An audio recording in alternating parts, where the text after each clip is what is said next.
I do want to mention before we begin Car Con Carne, punk rock fans, Nerf Herder, back in Chicago for the first time in over 17 years. It is Merry Punking Christmas at Reggie's. That's happening Saturday with the copyrights, Dan Vapid and the Cheats and Cap Gun Heroes. Proceeds from the show. This is a benefit thing. This is awesome. We'll go to buy food and toys for families in need this holiday season.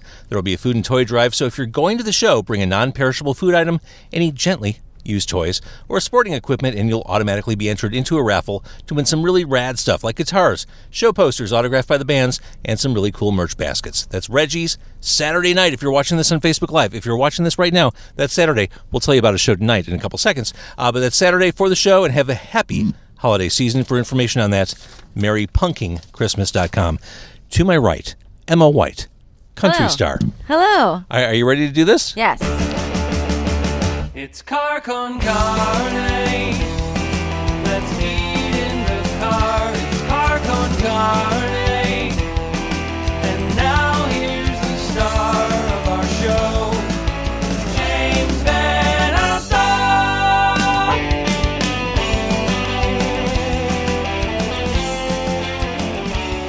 It's funny. And tell me, who's in the back seat? So my band's in the backseat. I can't do anything without them. It's Zach and Jay. Hey, Zach and Jay.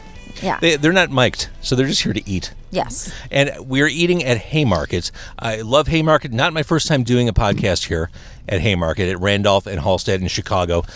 Tonight, I'm going to sample the blue cheese. It's oyster mushroom and blue cheeseburger. They're doing that on special on Monday. And they've got the deal of the century happening here. On Mondays, you get a burger, 12-ounce beer, and a shot for $15. That is the deal of the century. Look at this monster. This is magnificent, isn't it? What do you think, guys? Pretzel roll? That is. It's on a pretzel roll. Okay, that's decadent right there. It smells amazing, doesn't it? Yeah. So you can't really eat right before. You're going on stage at 9 o'clock at Haymarket. Yeah, I'm just, as I said, difficult, and I'm not going to eat right now. I totally get it. But if you were to eat, my God, the choices here at Haymarket. Yes. I did have the pizza last year, and it was great. Oh, that's right, because you played here like a year ago. Yes. It's almost like an anniversary. And then I do also want to mention at Haymarket, $11 growler refills. Really, it's just an embarrassment of riches when you come to Haymarket. I love coming here. But that right there, Emma White, nice job on Windy City Live earlier today. Was that fun? So fun, yeah. It was like the first time I had a studio audience, and it was a blast. You know, you said something maybe a year ago, how you feel less comfortable in front of small crowds and more comfortable in front of large crowds. Totally. Still? Oh, yeah. Because, I mean, you're playing a cool club tonight, but it's a club. Yeah.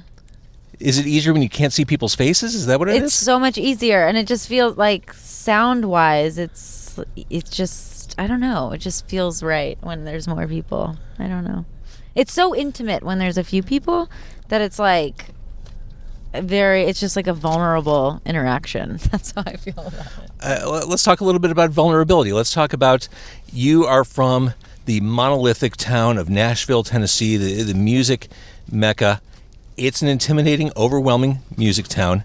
And you wrote about it. I mean, Yeah. 10-Year Town on the new EP is the troubles and machinations with the business, how it's just, you got to kiss ass, you got to play the game, Yeah. and it kind of sucks at times. Yeah.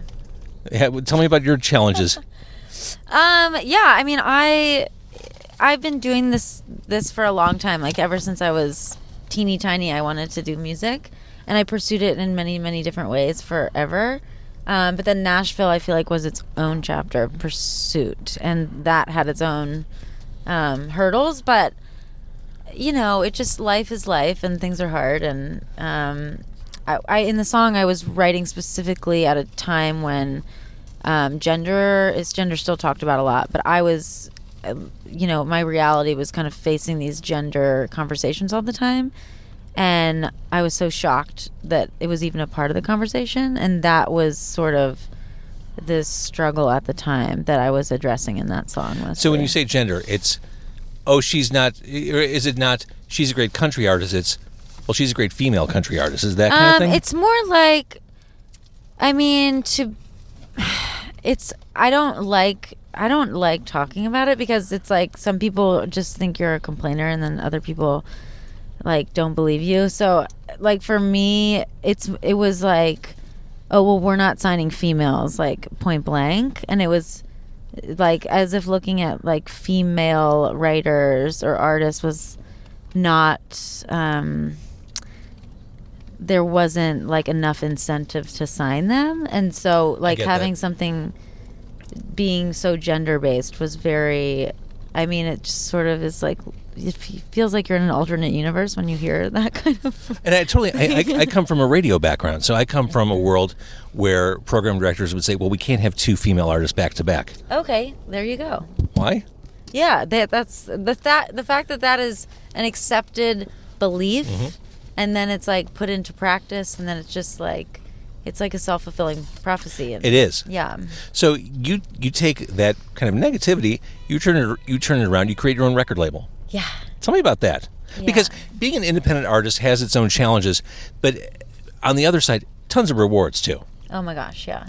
I love the business side. It makes me nuts, and like that's a struggle, but I love it too. Like I love learning like what I can do for myself and learning how things work, cuz like everybody says, knowledge is power, and it's the truth. Like the more you know, the more you can do. And even though like I got turned down a lot, and I didn't always get turned down for gender, you know, like some people just don't like what I do, and that's, they didn't connect for whatever reason. Yeah. And that's fine. But like ultimately I feel like out of your pain can come like really beautiful things, and this label was like a really beautiful opportunity, and it's like it was like the luckiest thing to be able to see it come to life the way it has. It's like every day I'm like, is this real? And like the clock's ticking, and I better like make this work. Well, and you're working both sides of your brain, because you've got the creative side, which is your music, and then there's the administrative,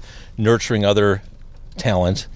Yeah, which we haven't even tapped into yet, but I want to do that. But yeah, no, it's definitely like everyone's always trying to get me out of the business side of things, but I'm also just, you know, a bit of a control freak. Not a bit. I am a control freak. Is that true, guys?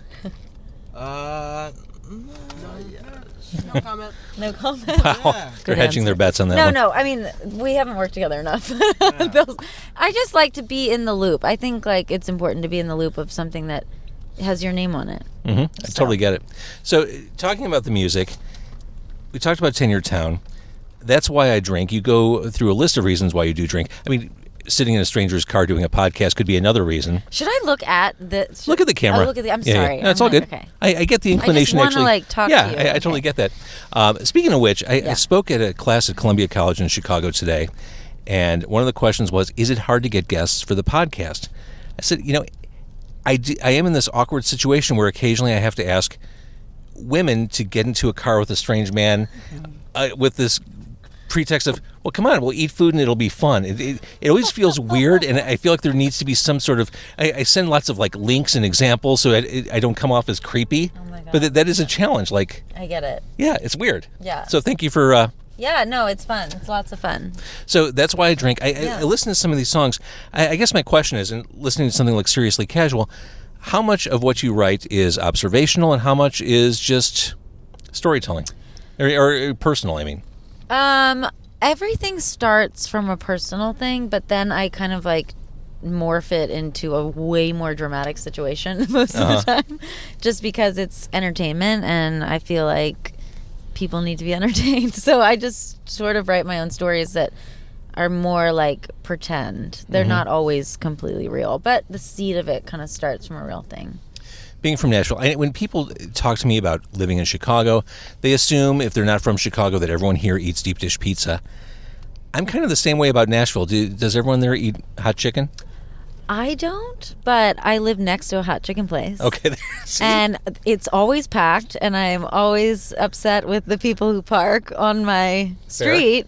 But yeah, everybody eats hot chicken there. Like a lot of, I mean, I think it's more of like a tourist thing. Like deep dishes in Chicago. Exactly. For sure. Yeah. Yes. I keep getting told to go to Luminalti's. Is that Luminati's. You're Luminati's. You're not getting bad information there. You're getting good information. Okay, That is solid. I do want to take a bite of the food since it is a food podcast. Yeah. So as I do that, tell me about the actress as I'm awkwardly eating as you... Can I hold the mic? Certainly. I just feel like... That's more natural for you, isn't it? Yeah. Okay. The song, the actress, or the EP? Talk about the title track. Okay, so Guys, how are you doing back there? Good. Sweet. So the title track, The Actress, was not going to be on the EP because we hadn't like prepped it at all.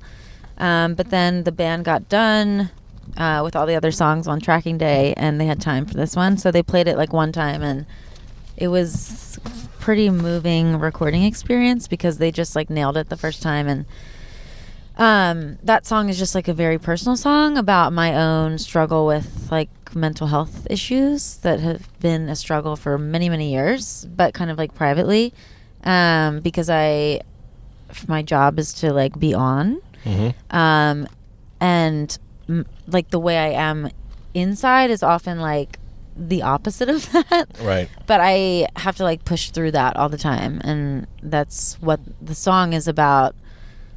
Nobody seeing past the external and Sure. like inside being kind of not just like you're outside not reflecting what's going on inside. I think that's resonant to a lot of people. I mean, Yeah. not everyone's a singer or a performer, but Yeah. I mean, everyone lives kind of an exaggerated life for the public on social media. Yeah. And internally, they might be pushing stuff down. So I think it connects on that level, too. Yeah. Everyone has those struggles. Oh, totally. And it is about like everybody is an actor in a way. Like we're all acting a lot. I do want to say this burger is magnificent. And Monday Not an act. at Haymarket, not an act. This is legit. $15. That burger, the blue cheese and mushroom, and a shot and a 12-ounce beer. Lots of beer, right, guys? Yeah. Lots of beer here. Lots of beer. The burger is legit. The burger is completely Wait, get legit. that on here, Zach. The burger is legit. That's it. That's the pull quote right there.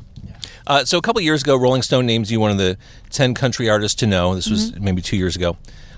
Was that a blessing and curse? Was it a blessing? Was it too much too soon? Was it? Oh no, it was a blessing. It was awesome. Yeah, I mean, it's like, no, nothing is too much too soon at this point. I'm in my 30s. You're still very young. I just want to be clear about that. And you're also a vinyl fan, aren't you? Yeah. Like, listening to records? Yeah, I mean, I'm not like cool. I'm not like that cool, but I appreciate vinyl. Yes. Is your EP on vinyl? No, but people have been asking for it. I need to get that. You totally going. need to get that done. I know. So, you said you've been inclined to move toward music since a very early age. What was the first time you performed in front of people? Do you remember that? Was it in school? I used to stand in front of the television and perform for my sister so she couldn't watch the television. That was like the first performance of mine. Does that count? Not really. Like, Okay. what was the first time? I performed in preschool. I like sang in preschool and like dressed up and would like do tunes. But I did it all through school. Like I was always performing. When did you start writing songs? Were you always like writing poetry or No, I didn't start writing songs until I was like really like 17. Okay. It took me a little bit, but like I wrote with my mom when I was like 3 and 7 and on, but I wasn't really writing. I was like playing. Yeah, of course. And then I remember I used to like talk to my mom a lot, and I'd be like, I don't have anything to say. Like, what am I going to write about? And I just remember those conversations. And then when I was 17, I was like, I better figure out something to say. So was it typical like 17-year-old angsty? It was, I still have like a box of cassette tapes. I remember they were on cassettes, and it was like I was obsessed with this guy, one guy in high school. Would he be mortified to learn that there's a box of tapes with songs? No, he knows. Okay, good. Yeah. I used to go to his bar. He's actually like one of my closest friends today. Perfect. But yeah, I used to go to his bar and be like, this next one's about the bartender. And sing it That's to him. amazing. Yeah. All right, so tonight, if you're watching this on Facebook Live, Emma White. What? Sorry. I know, it's weird doing this in the car. No, I love it. This is fun. Okay. Tonight at Haymarket, Emma goes on stage right at 9 o'clock. It's 8 o'clock now. Really, if you're in the far-flung suburbs, you can still get here in time. True. And what's the price of the show? Nothing. Free. Nothing. You're a deal at any price, a value at any price, but free. Oh, my God. Happy Yeah. holidays from Emma White. All right, so that's tonight at Haymarket. The EP is out. It's streamable. It's consumable. It is The Actress. It sounds fantastic. You're a really good songwriter. Thank you. Looking ahead, what's planned for 2020? I am ready to release new stuff, but I don't want to just like skip over this stuff yet. So I'm gonna. You want to let this breathe a little bit? Yeah. Yes. So maybe But summer? I mean, I could see like spring. Okay. I gotta get that going though. And then touring nonstop, I'm guessing? I mean, I hope. I don't have like big, huge plans, but knock on wood, something will come about. All right. Love the way you sound. Thank you for doing this. Thank you. Guys, are you done with your food? We're great. Thank you. Yeah. All right, now, see, here's the part where I'm going to end the podcast, and as you're gone, I'm going to make that burger disappear. It's going to be like magic. It's going to be like Penn and Teller stuff going on. It's just going to vanish from sight. Thank you again. We'll see you tonight at Haymarket. Thank you. Appreciate it. This episode brought to you by Nerf Herder, happening this weekend at Reggie's. That's Emma. Guys, thank you. Bye. Thank you for watching. And if you like this podcast, go follow her on all the socials. Go listen to her. And that's all I have. Okay, thanks.